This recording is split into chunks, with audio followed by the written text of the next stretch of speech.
HP does firmware updates to block you from using aftermarket printer cartridges. You have the right to choose. When using aftermarket cartridges, your printer may tell you your cartridges are empty.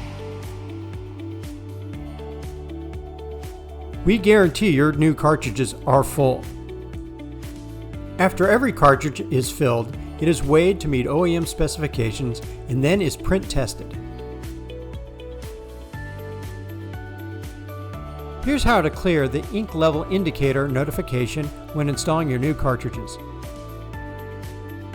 Once replaced, your printer will begin its process to identify the new cartridges. When the cartridges have been identified, you'll receive an empty cartridge notification. At this point, just hit OK. Now you should be ready to print. Most printers will display an empty ink cartridge warning after installing new cartridges. We guarantee your cartridges are full.